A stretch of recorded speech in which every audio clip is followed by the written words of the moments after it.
The Cuban president this week, Miguel Diaz-Canel, Power and I were in Cuba last week in Havana. It was a great experience. Yes, doing research on this. We were doing research on this topic. We were thinking about getting married. No. Announced this week he backed same-sex marriage in Cuba. With all of the boycotts, South Florida Cuban fanaticals, travel embargoes, lies about the sonic attacks on the U.S. Embassy. Lie. It was Russia.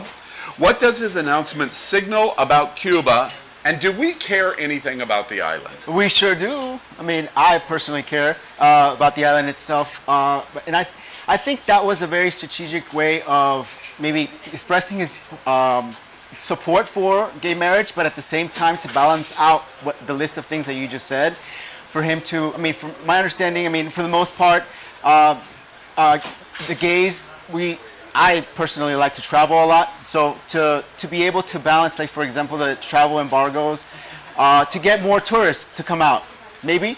Like to say, hey, you know, we want the gays, we love gays, we want you to get married and come out and get a vacation. Whether it's true or not, it's something he's saying for the publicity of it. Is what I hear from you. I don't know. I grew up with my understanding of Cuba being completely from Ricky Ricardo and I Love Lucy. Other than that, it was just not there until recently with Obama. We just didn't have access to Cuba, and so everything that I could perceive was just not from the past, but also from media's portrayal of the past. And so I know I didn't get invited to that trip, so we'll have a conversation about that later. But maybe next time I can go to actually gain some experience as to what Cuba is now. I'd like to think it's not just a publicity stunt as to opening up to the gay culture. They can say whatever they want to get the attention or press whatever they need, but the reality is always a different one. Whether it's in Cuba, or in Venezuela, or in Russia, or whatever not.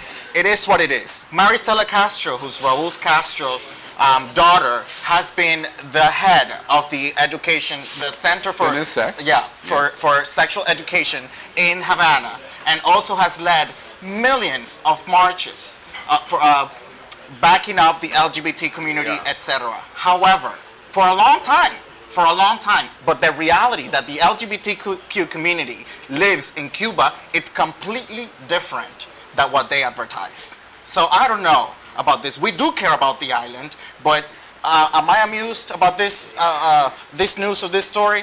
I don't know. It doesn't impress me. You're skeptical. Yes. Cuba is very topical, and we'll continue to follow it.